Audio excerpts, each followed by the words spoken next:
Hey good afternoon everyone. I hope आप अच्छे होंगे और लाइफ में अच्छा कर रहे होंगे। एक्चुअली मैं कुछ शॉर्ट वीडियोस डाल रही हूँ पार्ट ऑफ स्पीच की, तो मुझे लगा कि वो शॉर्ट्स तो मैं डाल ही देती हूँ ताकि जिनके पास थोड़ा टाइम की शॉर्टेज कुछ अंडरस्टैंड करें। लेकिन उसमें ना कुछ स्किप हो जाती हैं क्योंकि उसमें मुझे वो वॉइस साथ में डालनी नहीं आती है। टेक्निकली थोड़ी सी पिछड़ी हुई हूँ, आई एम लर्निंग।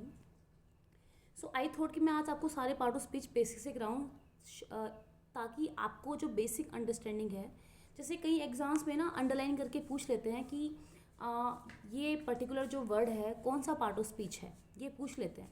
तो shall we start. First I will tell you कि पार्ट ऑफ स्पीच होते कितने हैं, पार्ट ऑफ स्पीच क्या होते हैं। देखिए, पार्ट ऑफ स्पीच, यहाँ स्पीच से मतलब है इंग्लिश ग्रामर की हम बात करें, अगर पार्ट ऑफ स्पीच नहीं होगा तो कोई सेंटेंस हम नहीं बना पाएंगे, क्योंकि basically in part of speech से बन के ही एक जो सेंटेंस है वो रेडी होता है, मीन्स एक लैंग्वेज रेडी होती है। ठीक है, तो there are 8 part of speech. कितने पार्ट ऑफ स्पीच है? 8।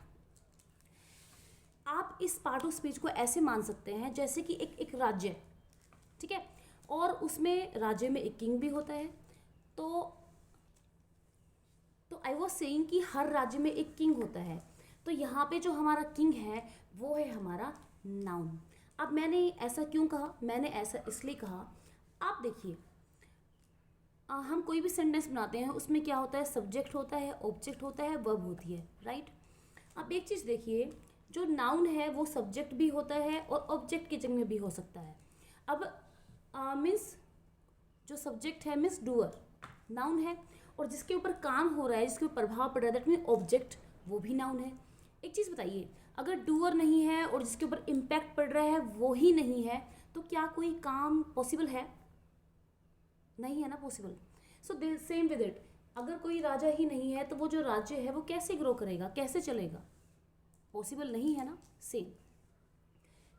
सो हम पहले नाउन की बात करते हैं, हम फिर प्रोनाउन की बात करते हैं। प्रोनाउन इज जस्ट लाइक, जैसे राजा कहीं जाता है तो उसकी कोई जगह ले ले कुछ टाइम के लिए, उसका बेटा हो सकता है या कोई भी, ठीक है। Verb is just like actions कोई करता है, जैसे कि सेनापति, वो सारे एक्शन करता है, या आप मंत्री कह सकते हैं, एक्शंस वगैरह वो सारे ऑर्डर देता है, राइट। फिर हम, आपने देखे हैं बहुत सारे लोग ऐसे होते हैं राजा रानी की तारीफ़ करते हैं, सर आप ऐसे वैसे, आप ये हैं जिल्ला इलाही, ठीक है। वो होगी आपकी एडजेक्टिव जो नाउन की प्रेस करती हैं, नाउन के बारे में एक्स्ट्रा इन्फॉर्मेशन मीन्स उसकी तारीफ़ें करती हैं, कभी कभी बुराई भी कर सकती हैं, means reality means, are you getting my point but I am trying to say is. Adverb होती हैं जो थोड़ा सा मोटिवेट भी करती हैं किसको? एक्शन करने वाले को, राइट। तो आगे हम देखते हैं प्रेपोजिशंस हैं, तो इस तरीके से इन सभी का रोल है। So first will start with, okay, one more thing, मैं अक्सर भूल जाती हूँ, कहना चाहिए, सब कहते हैं कि बोला कर लक्ष्मी, बोला कर। तो मैं ये कहना चाहती हूँ, अगर आपको वीडियो अच्छी लगी है तो please like and subscribe the channel, and thank you so much. पहले तहे दिल से थैंक यू सो मच है आप सबको। मैं ऐसा क्यों कह रही हूँ? मैं ऐसा इसलिए कह रही हूँ क्योंकि आज मेरा 1K मीन्स 1000 सब्सक्राइबर कंप्लीट हो चुके हैं। I am very happy, thank you so much. पहले थैंक तो गॉड को है कि उन्होंने मुझे इतना पेशेंस दिया। कई बार तो ये लगा कि नहीं छोड़ दो यार, नहीं हो रहा है, नहीं होगा मुझसे। जैसे कई बार बिज़ी होती हूँ तो कम व्यूज़ आते हैं, कम अपना डेडिकेशन दे पाती हूँ, आइडियाज़ नहीं होते हैं। समटाइम कुछ लाइफ में प्रॉब्लम्स चल रही हैं तब आइडियाज़ नहीं आते कि क्या बनाएं, क्या करें, राइट। और जो दूसरा सबसे बड़ा थैंक यू है आप सबको है, क्योंकि आप सब ही तो मेरी यूट्यूब वाली फैमिली है जिन्होंने मुझे झेला। एक पागलपंती में पढ़ा रही होती हूँ फिर भी आपने इतना प्यार दिया है, आपने इतना मतलब मोटिवेट किया है, and thank you so much. Views नहीं आते तो शायद मैं आगे चैनल को बढ़ा ही नहीं पाती। Thank you so much. एक जो पड़ाव है पार हो गया है। आई होप व्यूज़ वगैरह भी जल्दी से आएँ और बाकी जो 4-5 टारगेट बचे हुए वो भी पूरे हों, और ताकि थोड़ा सा ये हो कि हाँ चैनल मोनेटाइज हो गया है, ठीक है। इसके लिए आप सब से हाथ जोड़कर थैंक यू है, एंड ऐसे ही अपना जो प्यार है और देते रहिए, सपोर्ट कीजिए चैनल को। और अगर आपको थोड़ी सी भी ये वीडियो आपको थोड़ी सी कुछ सीखने को मिल रहा है, कहीं कुछ हेल्प मिल रही है, आप एक अच्छे टीचर बन पा रहे हो, एक अच्छे लर्नर बन पा रहे हो सीख के, तो आप चैनल को लाइक कर लें, सब्सक्राइब कर लें और यहाँ वहाँ शेयर कर दें ताकि थोड़े से व्यूज़ बढ़ जाएं भाई। ठीक है, स्टार्ट करते हैं। नाउन, देखिए शोर्ट्स तो मैंने डाले हुए हैं नाउन के ऊपर काफ़ी सारे। एक हमने सिंपल सी डेफिनेशन पढ़ी है, noun is a name of thing, place, person, etcetera etcetera, right. हम आज तक ये डेफिनेशन पढ़ते आ रहे हैं, सही कह रही हूँ ना। लेकिन एक चीज़ बताओ, इसमें तो काफ़ी सारी चीज़ें छूट जाती हैं। जैसे अब मैं एक डेफिनेशन आपको देती हूँ, आपको ध्यान से सुनिएगा कि क्या होते हैं नाउन। आप जहाँ भी बैठे हैं, अज्यूम कीजिए अपना रूम, आप किसी पार्क में बैठे हैं, आप कहीं रोड के किनारे कहीं फुटपाथ पे बैठे हैं, या आप किसी एक रूम में बैठे हैं। अज्यूम कीजिए कि आपकी चारों तरफ क्या क्या है, क्या क्या आप देख पा रहे हैं। अगर आप कहीं रोड पे बैठे हुए हैं, फुटपाथ पे बैठे हैं, तो आपको क्या दिखता हुआ, ट्रैफिक दिखता हुआ चलता हुआ दिखाई देगा, आपको रोड दिखाई देगी, रोड पे चलते हुए लोग दिखाई देंगे, डॉग्स हो सकते हैं, एनिमल्स हो सकते हैं, ट्रीज हो सकते हैं अगर आप पार्क में बैठे हैं तो।